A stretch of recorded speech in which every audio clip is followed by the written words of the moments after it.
So, today it's what's the good of sourdough without gluten?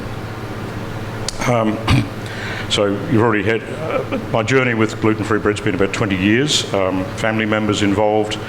But sourdough without gluten, well, if a gluten-free diet is just a fad, producing sourdough without gluten may provide for that market, and because that's a fairly cashed up market, it could be quite lucrative. On the other hand, if a gluten-free diet is really a medical treatment, then it's a different matter altogether. Right, it's happy it can drink. Okay, so I was going to try it. Okay, so it's a matter of perspective, really, gluten-free diet, or making stuff that's gluten-free. You're either doing it for people who are on a diet because it's the current fad, I'm going to lose weight using gluten-free. Sure, until you start doing it permanently and you eat all those horrible starches and sugars and salty things that are just no good for you. However, if it's a medical necessity, let's try that again, then it's not a fad, it's a medical treatment. A gluten-free diet is still the only reliable long-term treatment for celiac disease, and it's also the treatment for a number of other medical conditions.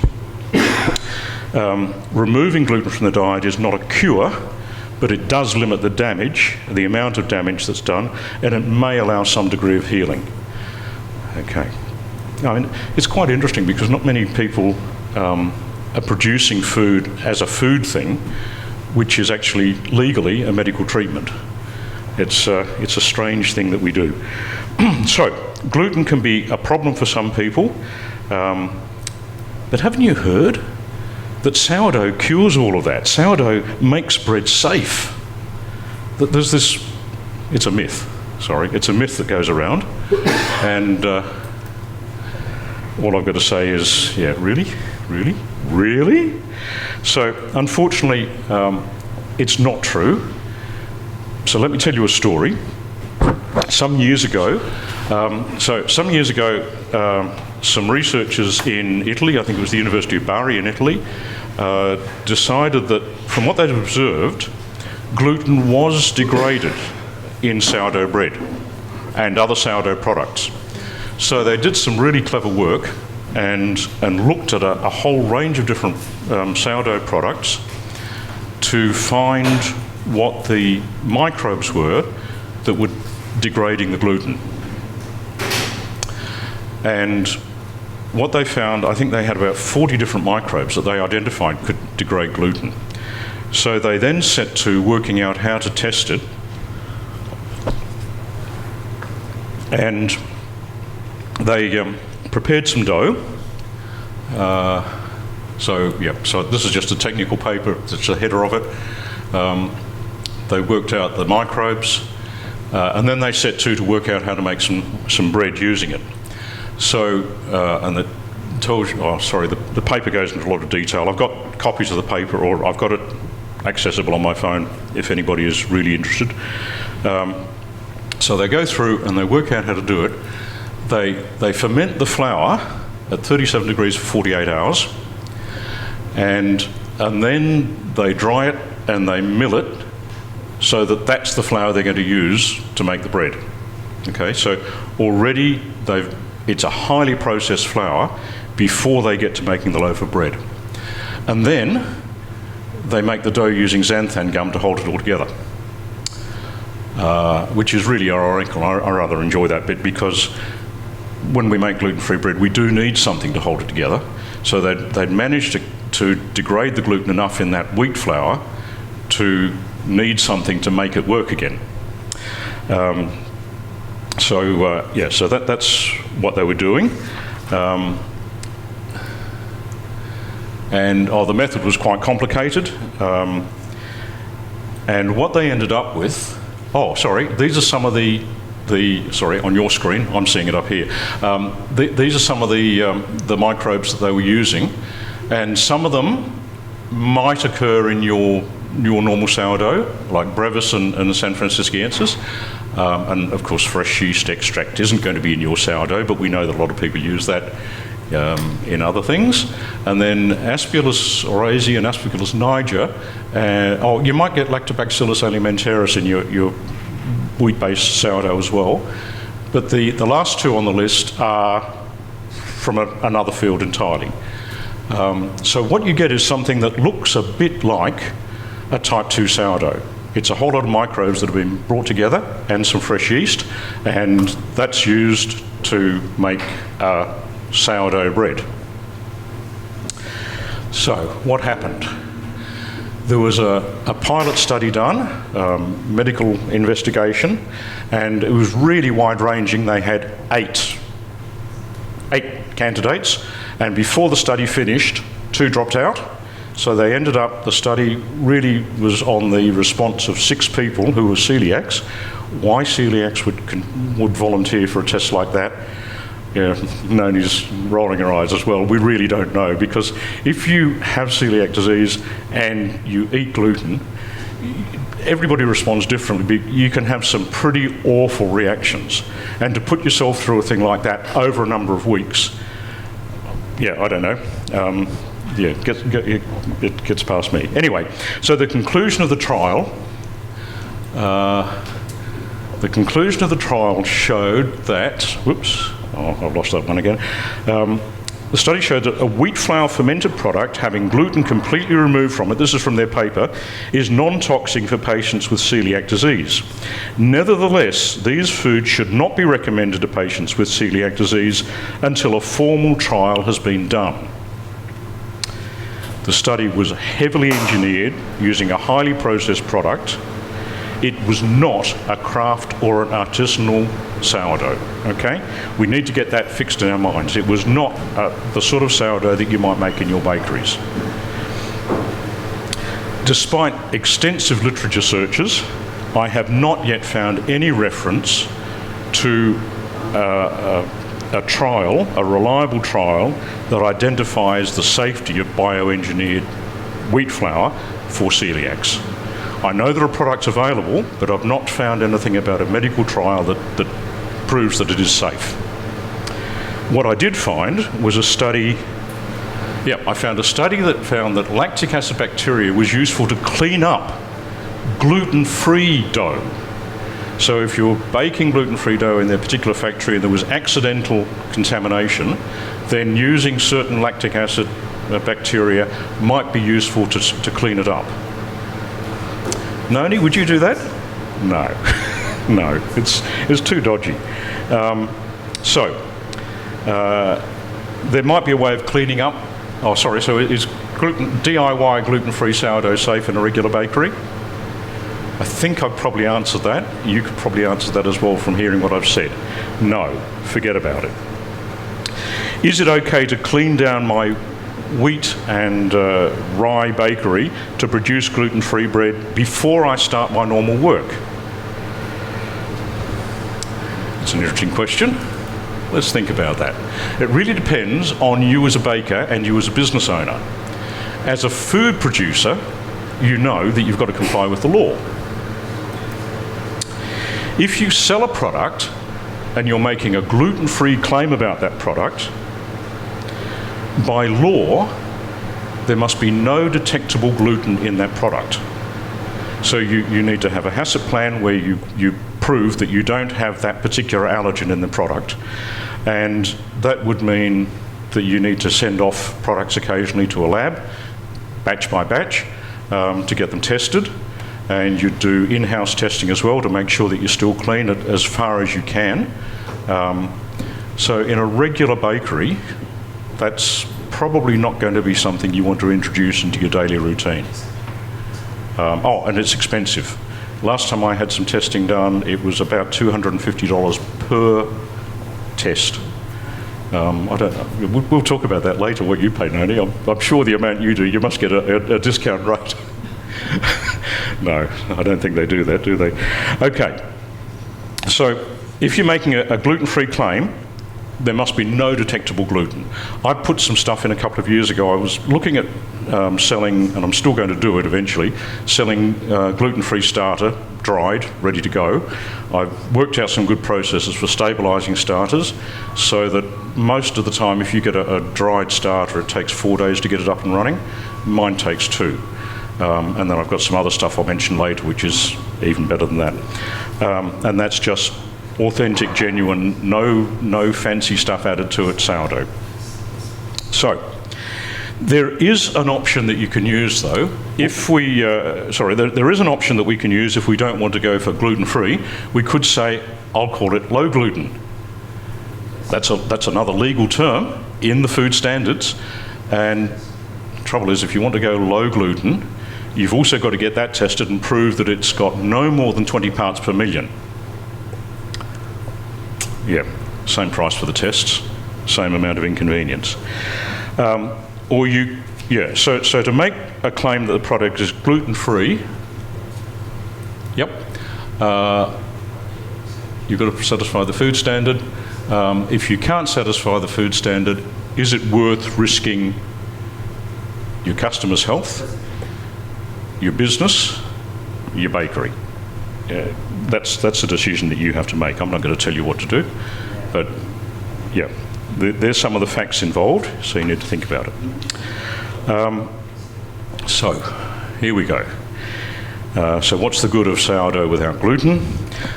I was actually working on developing a new formula at that stage, and that was lots of fun. So why work on it? Why spend the resources designing good bread, sourdough bread, made without gluten? When avoiding gluten is not a necessity, but is a choice, when avoiding gluten is a necessity, that's the other lot, that's the fad lot. When avoiding gluten is a necessity and it's not a choice, a few things follow. You have a seriously reduced range of food to eat. And I know, and I'm sure Noni's found the last couple of days, people have gone to great lengths to make sure there's something that's safe for us to eat, but there's a whole lot of stuff out there, including all those pastries, that we can't go anywhere near because we would end up in the corner. Yeah, anyway. And then also that follows from that, and GrAiNZ is doing it really well, so it doesn't make such a big difference here, but there's a social dislocation. As soon as you have to go into a gluten-free diet, you can't eat the food that most people eat, and most social interactions occur around food. So what happens? You either offer them the produced food and so on that's labelled as gluten-free and is safe, which often isn't very attractive to eat, except for Noni's bread. I mean, there are other products around which are good, but there's a lot of stuff that really, frankly, you wouldn't want to put in your stomach. So it causes all sorts of things, and you wouldn't want to put in your stomach, so how are you going to offer it to other people to put in their stomachs? It's just not on. So my work at developing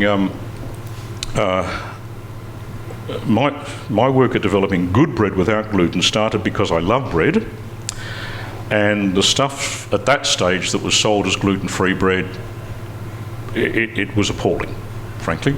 We had a holiday in the north of the country at one point. I'm not going to name names. When we got there, I asked around, and does anybody bake gluten-free bread here? And I was told yes. Went to the place. Oh yes, you've got to order it.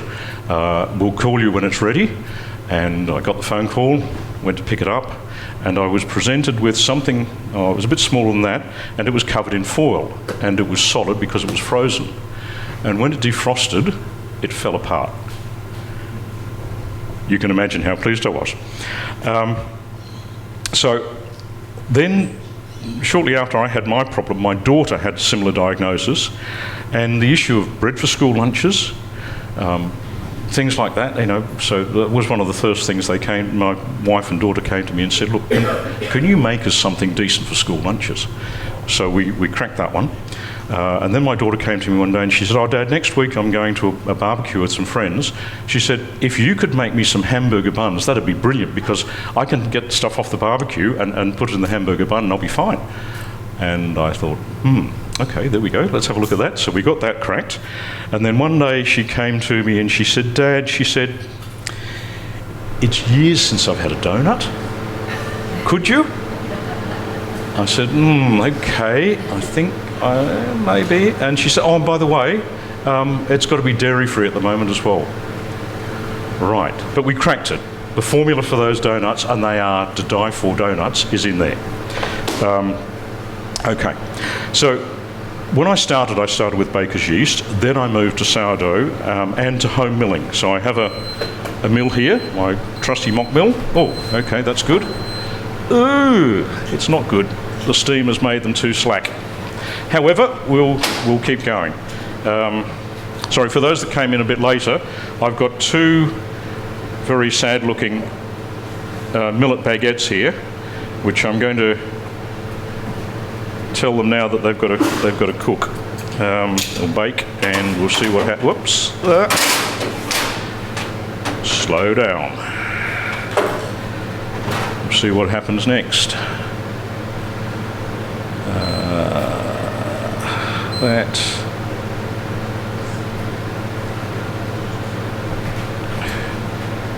Oh, this is going to be cutting it fine. Right, okay. Let them do their thing. So,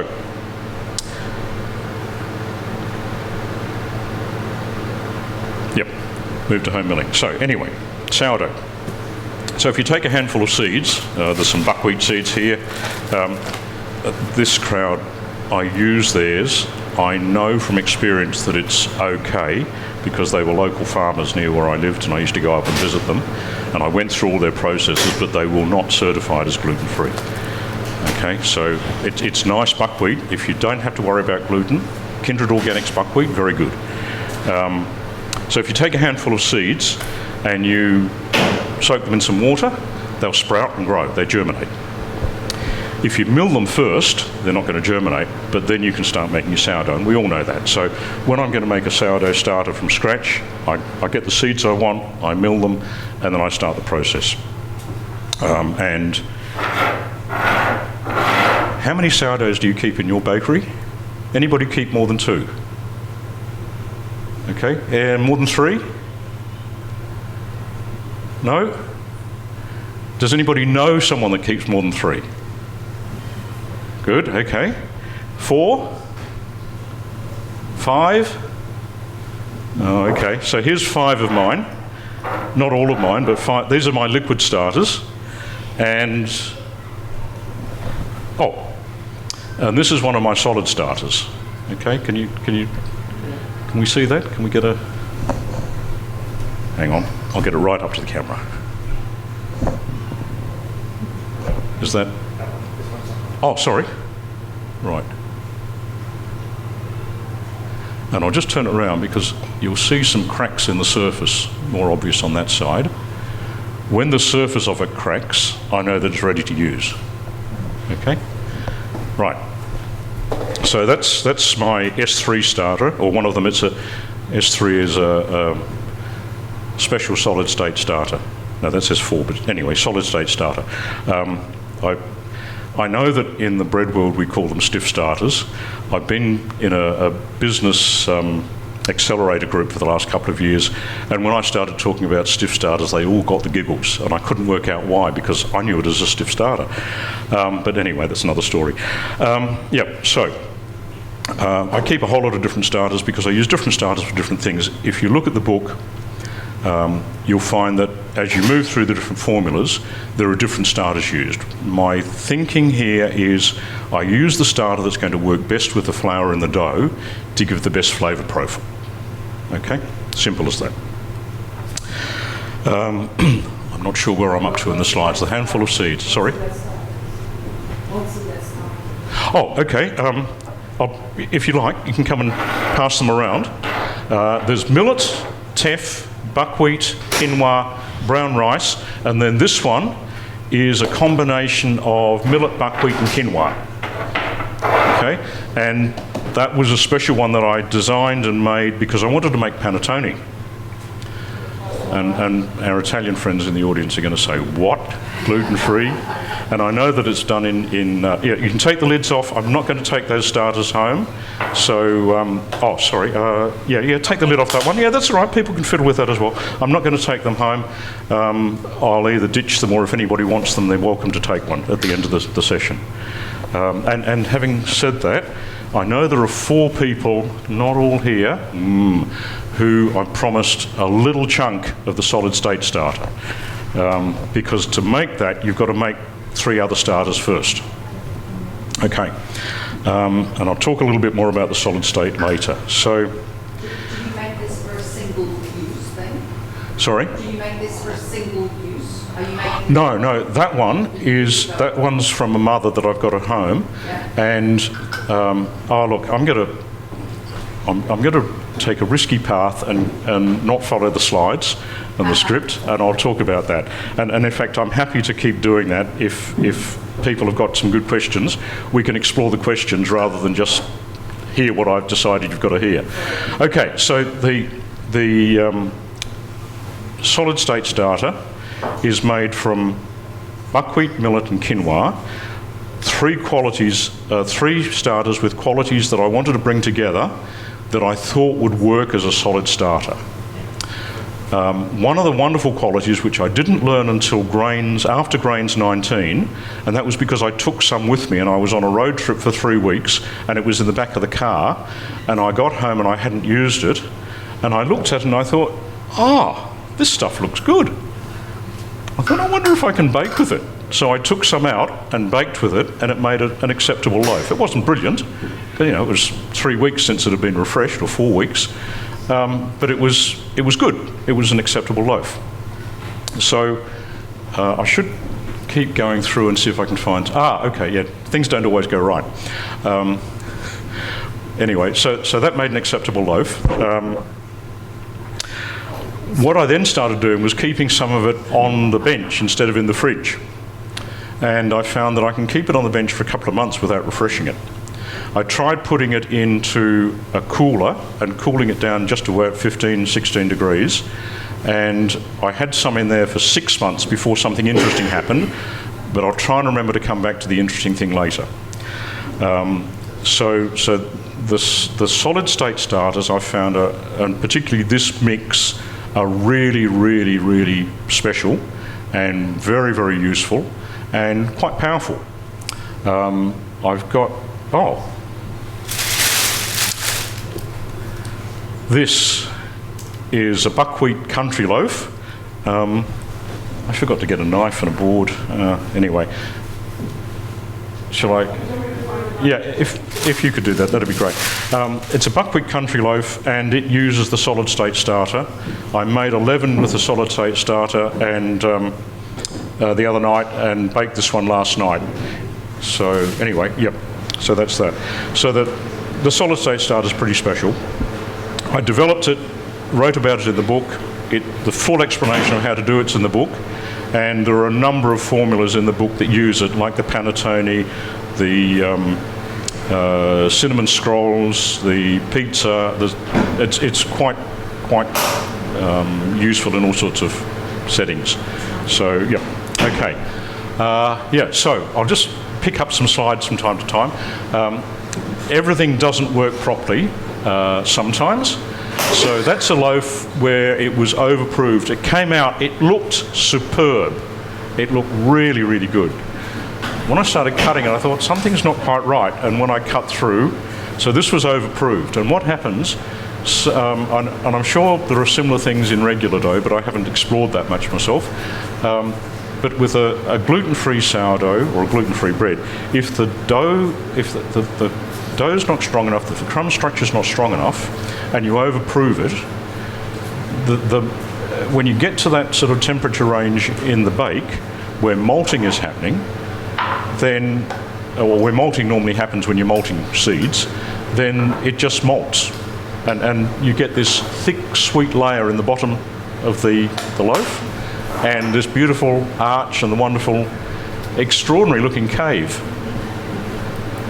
Yes, that one's not quite as bad. In fact, this one was a bit of that and a bit of something else going on. Yeah, but it's same story, didn't work. Now, you know about different types of sourdough, type 1, type 2, type 3 and so on. I don't need to go over that. Don't need to teach you to suck eggs. No? Okay. Now, this is it, the starters.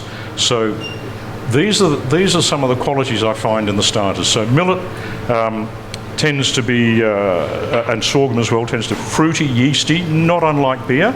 I don't know whether you picked that up when it was passed around.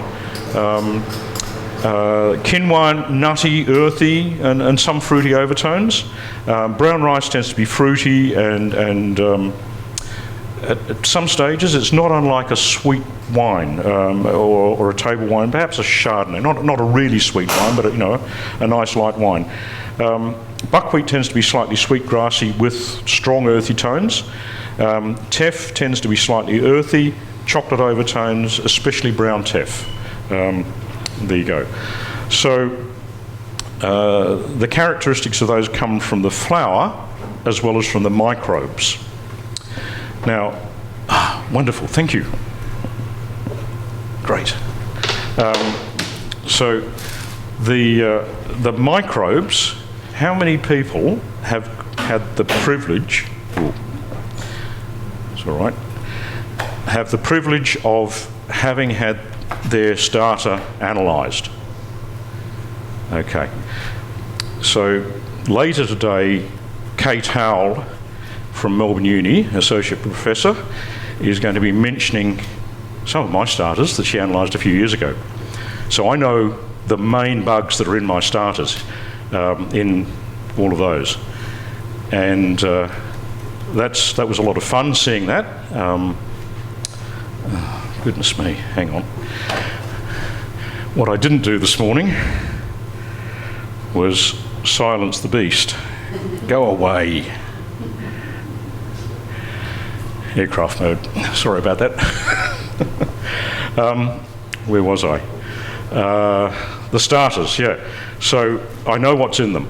And that makes it interesting because I can then start working out, by looking up research papers, I can start looking out what different bacteria and different acids do, different yeasts and so on do. And I can start working out what's causing the things that I'm seeing in my bread. And that makes a lot of fun. So when I said earlier about the solid state that I'd kept in a cold box for, this is a really good chewy crust, in a cold box for a few months, it started growing colonies of a yeast on the surface of it. And it wasn't going mouldy, it was clear colonies of a yeast. So I then set about trying to identify what the yeast was, and found that it was Wickerhamomyces anomalous, which is a very, very strong yeast. And I was delighted to find that I got it now. How many people have we got here? If I cut some of those in half, you don't have to have it, but this is a sort of a tactile and a visceral way of showing you why it's worth mucking around with sourdough without gluten. Would you like to pass that round? Thank you. No, this one will be safe. The kitchen I was working in wasn't mine, but everything else in my equipment, all good. Okay. Right. Where are we now? So those. Where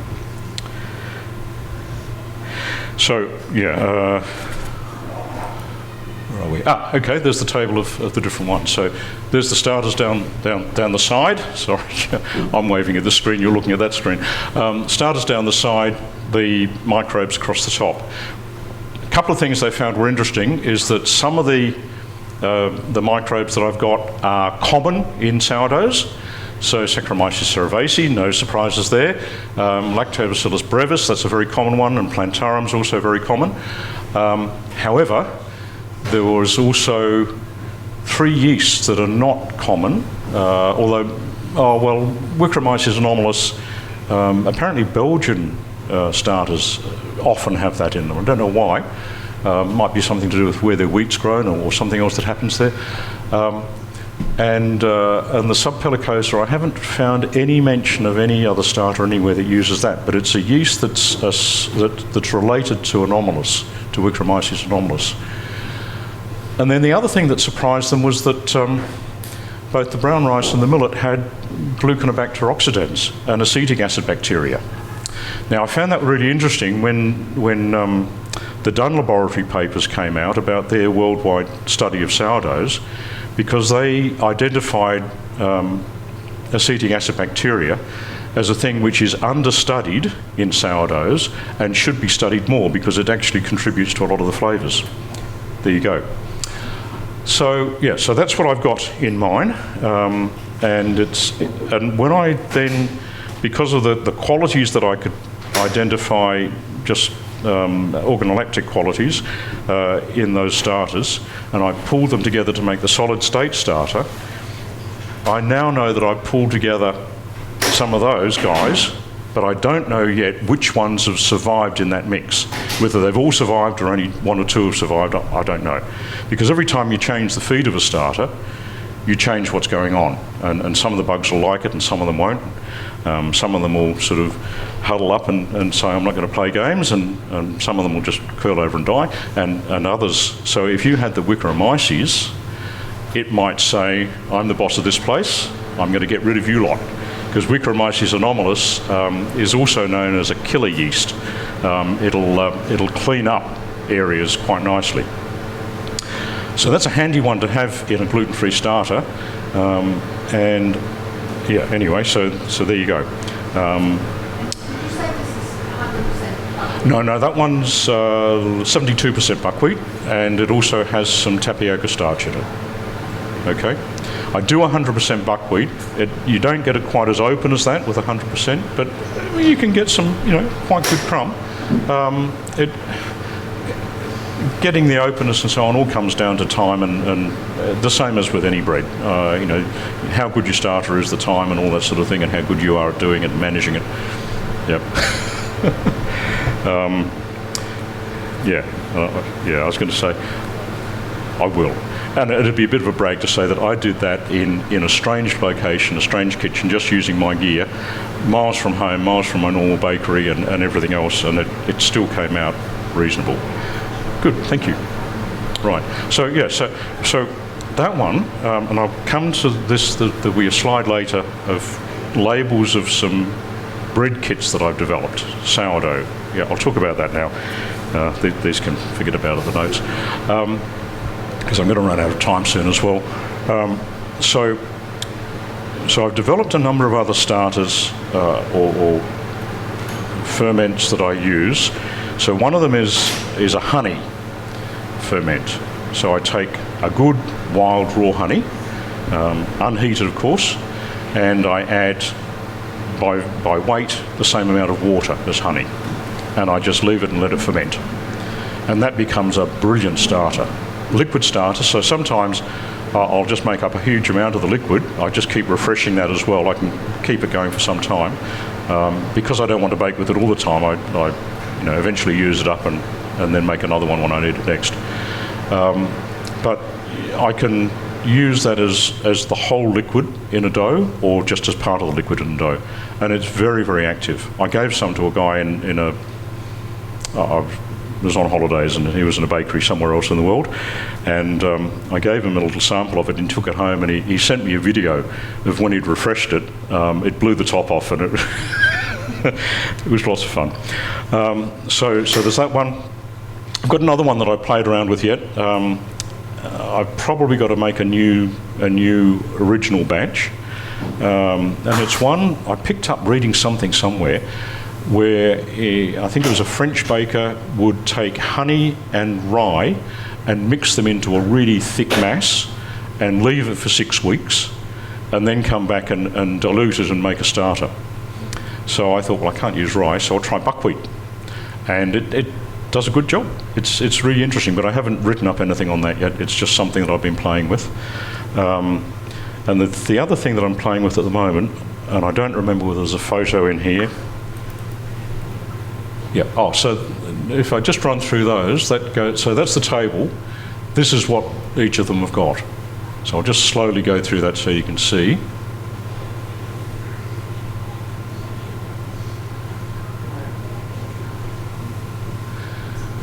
So the other thing I've been doing lately is playing around a little bit with sugar. I've always strayed away from using a lot of sugar. I prefer to use honey in my dough, but I'm using refined white caster sugar at the moment just to see exactly what's going on, and then I'll go and use other stuff. And I hope I've got a picture here, because what I've found is if I make two batches of dough, one of them has a leaven which is just a straight leaven from the millet starter, or from the brown rice starter, and then I make another batch which has some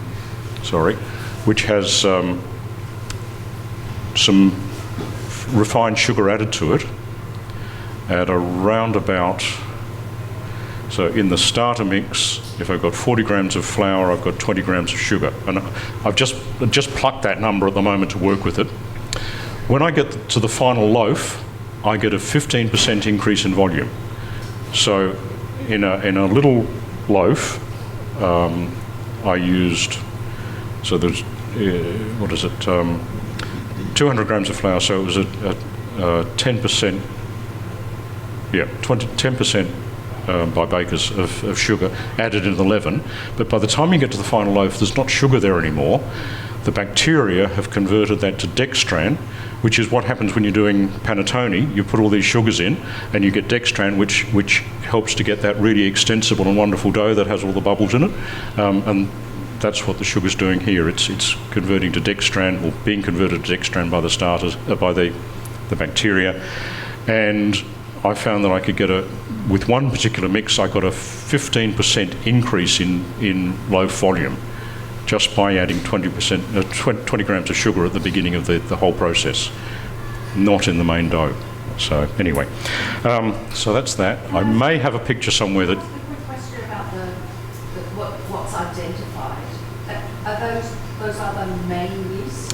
They're the main ones, yeah. So Michaela, who did the analysis, looked for the main actors, and there was a cut-off somewhere, and she looked for the main actors in each of the starters, and that's what was on the, okay.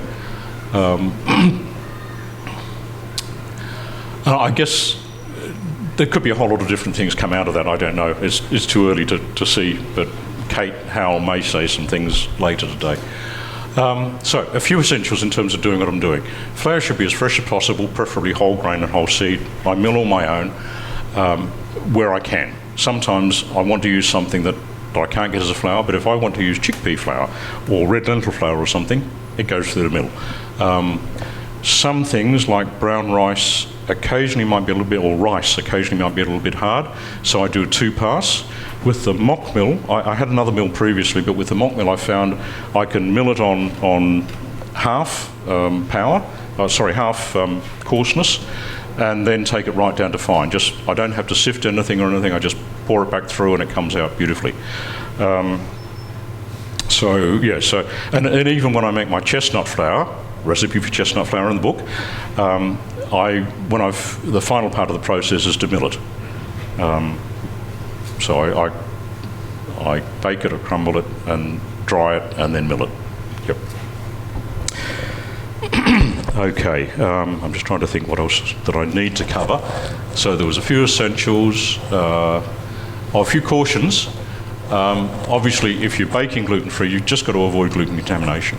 And if you're doing it in a home kitchen, be really, really pedantic about what happens in the kitchen, particularly when you're baking, so that nobody does anything which is going to muck up what you're doing, because if you're feeding it to somebody who has a medical condition, you don't want to give them more trouble. A few whole food companies have separate facilities for repacking gluten-free products. Yes, I got caught. Not all of them do. When I was looking at doing the starters commercially, I had 2 batches of starter. Both were from seed that I'd been assured was gluten-free. So there was some quinoa that got through the lab test, no worries. And there was some millet, and I got that back, and there's 14 parts per million of gluten in it. And I went back to the company that sold it to me, and I said, what's going on here? I said, here's the lab results. And they said, oh. And they came back to me eventually and said, yeah, we worked out what happened. We buy the stuff in 20 or 25 kilo bags, and we break it down into smaller bags. I bought a 5 kilo bag, so between the 25 kilo bag and the 5 kilo bag, somewhere in their facility it had got contaminated. Enough to show 14 parts per... Now, I could have sold it as low gluten starter, but yeah, I wanted a big gluten-free starter, so there we go. You're going to tell me it's time to finish. No. No, you're not? Oh, good. That's right. Just tell Ian he can go and talk outside. Yeah, okay. Okay, so that was another one of the few essentials. So redesigning bread. We need to appreciate the process of bread making. Everybody here, I think, would know the process. Same sort of process, it's just that we have a few slightly different ingredients. The dough feels different. There are different ways of doing things that you adapt to when you're doing gluten-free. It doesn't all work exactly the same, but it's close enough that a competent baker will be able to switch across if you have to. And I know there are some people who suddenly find that they've got to that point in life where, for medical reasons, they've got to do it. And okay, so getting ingredients available, that can be a real pain. I'm working on some products at the moment, and finding a reliable supplier of certified gluten-free grain for me to mill and to make into these products is a real pain. Getting there, I've got a couple of them tied down, but not all of them by any means yet. So how the ingredients are brought together, it's a case of, just as you do with your wheat flours and your rye flours, you need to understand each flour and understand what you can do with it. If you go online and look at and buy some recipe books as well and see what people are, they have an ingredients list as long as your arm or longer, and there's all sorts of things, and you say, why have they put that in? What's this doing? And you ask them, and they're not sure. I've taken a different approach where I use a minimum, and if I can't identify what that ingredient is doing, it's not in the bread. Okay? I'm a bit of a bastard like that. Yeah. Okay, redesigning bread. Okay, so there's a few shots here from the book. That's my cottage loaf. That's what these should turn out like, except that timing has mucked everything up. Hamburger buns. They're from the original, no, that's a sourdough version. The original one that I did for my daughter was yeast. Cinnamon scrolls. They are to die for. They are soft, they are moorish, they are not overly sweet, they are just right. I've never had anybody try one and not come back for more. That's what I eventually managed to do once I had my solid state starter. Yeah, there you go. That's a whole wheat croissant. I was making whole wheat croissants back in, sorry, not whole wheat, whole grain, whole flour croissants back in 2015, 2016. When I went to GrAiNZ 2017, there was a workshop where they were talking about whole, and it sounded to me as if this was a new thing. And I'm standing there with Naomi and I'm thinking, what on earth's going on here? I've been doing this for ages. What are these guys talking about? Sorry. It sounds like a brag, but it's true. I've been doing whole grain sourdough croissants for years. That's a brioche feuilleté. And you can see from the crumbs on the board that the crust is just so light and delicate, and the crumb is the same. Very, very light, very delicate. It's, yeah, really nice. Okay, minimum of ingredients, understanding what ingredients doing. And then there's other things I play around with. So that one is possibly the first regional gluten-free bread in the world. All the ingredients in that bread were grown on a farm not far from where I lived, and even the salt was Tasmanian. So there's buckwheat, quinoa and flax and salt. That's that loaf. Okay? Okay, myths, I'm not going to go through those. Oh, no, hang on, I will. That one's fun. Yes, I'll let you read that. So, a thought experiment just about that myth. If sourdough degrades gluten, how is it that long fermented breads like panettone work when they're made from sourdough? Anybody want to offer a suggestion? Panettone dough is made with a number of stages, and a number of the doughs are built with lots of added sugars. Remember what I said about the experiment I was doing earlier, about a little bit of sugar in the leaven? In panettone, you're putting a lot of sugar in at different stages, and your sourdough bacteria are converting those sugars into dextran, which is improving the dough and allowing you to get that wonderful, just beautiful dough that comes out in a classic panettone. There we go. So, exopolysaccharides, there's others, not just dextran, but exopolysaccharides generally. Some of the bacteria will do dextran, some of them will do other exopolysaccharides. So that's the goo, the slime and so on that you sometimes get if you're just playing around with the starter. That's a load of nonsense. Preparing a liquid starter, in the book or on my website, you know how to prepare liquid starters. You don't need me to tell you how to suck eggs on that. Same basic process. During the first few stages, you make sure you chuck it all out. Towards the end, you can use it. At the last GrAiNZ in 19, that I was at anyway, Delphine Sicard from France did a brilliant presentation where she pointed out to us some of the toxins that are in the early stages of sourdough. You don't want to go using it, you don't want to go eating it, just chuck it. Discard in sourdough. You don't have to do it most of the time, but when you're developing a sourdough, don't muck around, don't put your health at risk. Some of the other things so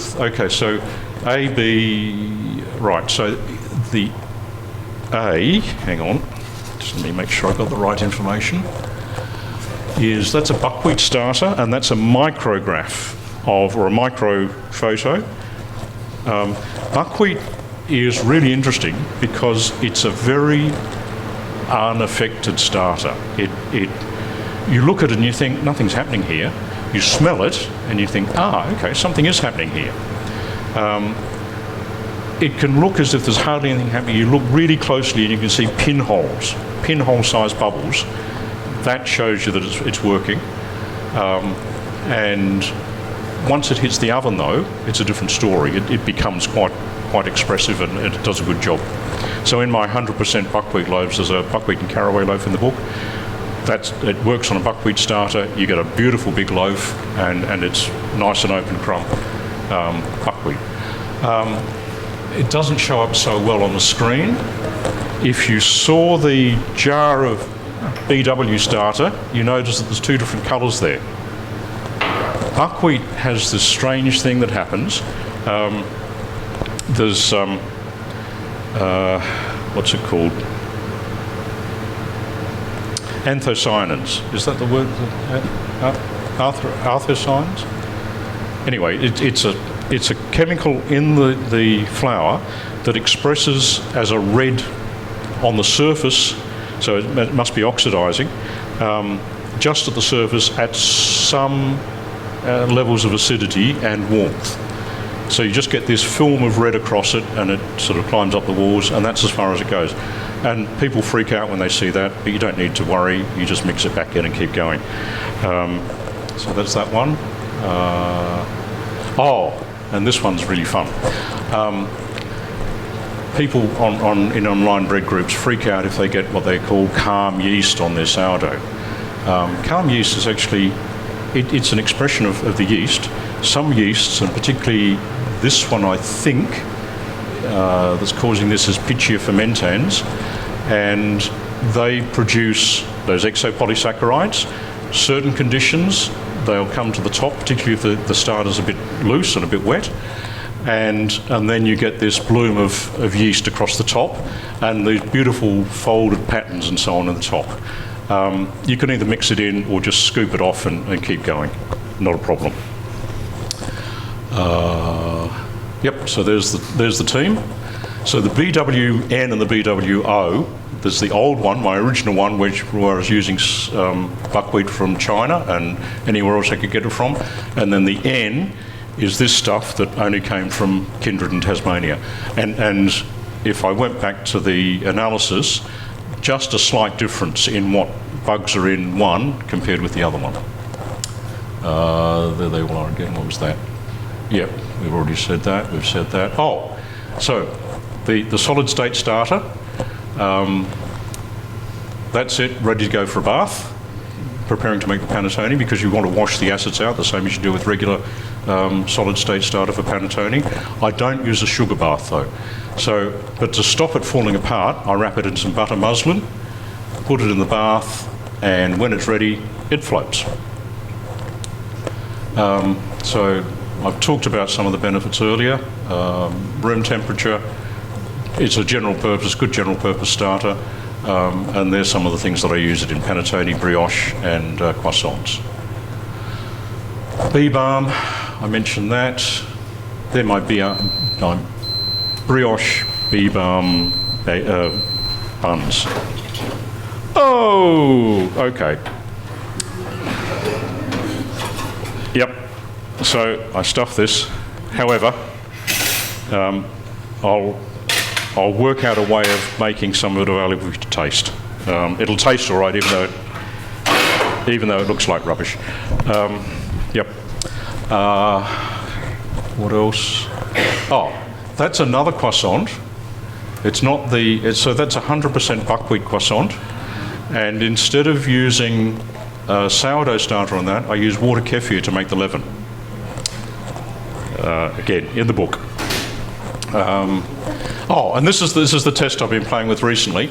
So the one on your right is the one that had the sugar added. It's got a little ml plus next to it. So what next? Okay, I'm playing around with low GI bread because I was diagnosed as diabetic, and that's a pain. But I'm not going to be defeated by that. I've lost 12 kilos already and doing well. I've developed some kits which I'm waiting to get into production. The kits are called Bread Worth Sharing, going back to that thing earlier about not being able to eat food that other people eat. So if I can't eat what they eat, I'm going to make some really good food that they can eat and share with me and enjoy. So there are no fuss mix, clean label, stabilised, spontaneous sourdough starter culture, and from the time you mix the mixture together with some water until the time you bake is 12 hours. And you can test it and you can see that the pH has dropped and all of that sort of thing, and it works. And so these sad-looking millet baguettes, the ones you produce from that will be much better than these. But the buckwheat country loaf was the one that you've all eaten. The granary loaf is lovely. The pizza crust is good. And each of those, there'll be a website where you can go to and you can get other recipes that you can use with those formulas. So you open the packet with the buckwheat country loaf, really easy to spin them into bagels, into fruit loaf, hot cross buns made with buckwheat, spices and fruit and so on, absolutely to die for, wonderful. The millet baguettes, you can spin that into a brioche, like those brioche buns, only not with the bee balm yeast, or you can do a focaccia, millet focaccia, really nice. White rabbit granary, you can spice that up and so on, but the pizza crust, ciabatta, English muffins, other stuff. Yep. So that's that, and that's how to find me and contact me. I do have some business cards somewhere. I've got copies of this book, which I'll go and hover around near the bookstore at lunchtime. They didn't have any. I brought some. They ordered some, but they didn't arrive in time. So yeah, there we go. Thank you for your attention.